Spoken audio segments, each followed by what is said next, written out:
Hi everyone, my name is Yvonne and I'm here to do the first assignment, which is explain how teaching English is like cake.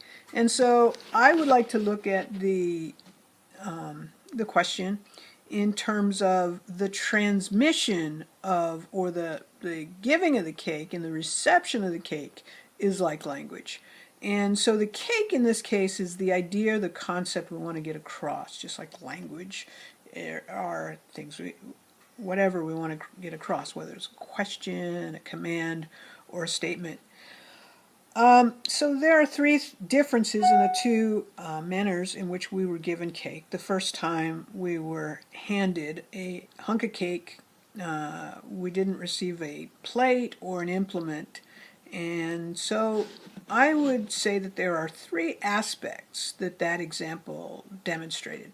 First off, language and teaching English should be pleasant.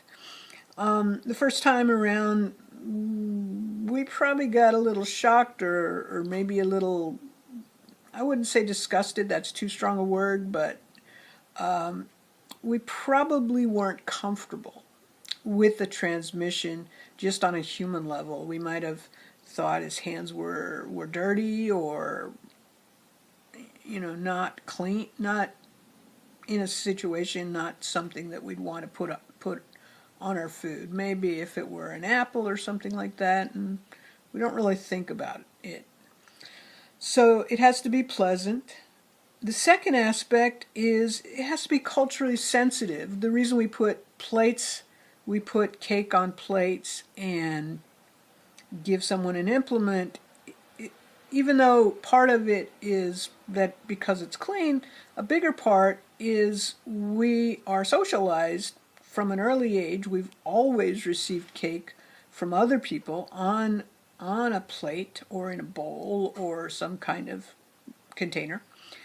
And we've almost always, unless it was maybe a dry cake that didn't have frosting, we always receive it with an implement, a utensil like a spoon or a fork.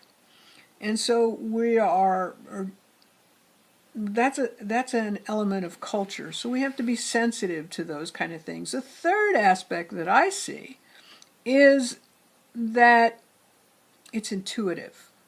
Now, yes, culture is a part of why we're given cake in the manner we do and why we understand it, but it's been so ingrained in us that we don't even think about having cake this way. It's just assumed.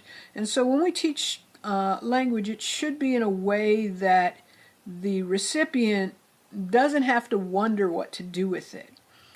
Maybe that's via examples or pictures or whatever.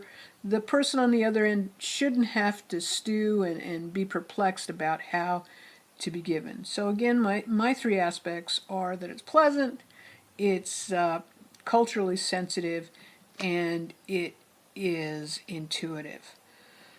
And the final question that we had to answer, or we were requested to answer, was why are you taking this course? And I'm taking this course. I've taught English writing to native speakers, and I've taught it to people who have some facility in English. I'd like to expand that and be able to teach people who aren't familiar with English. I speak a couple languages myself, and it'd be great to travel and use the skill, or even use the skill for immigrants here. So I'm looking forward to this class, and I hope everybody else is too. Bye!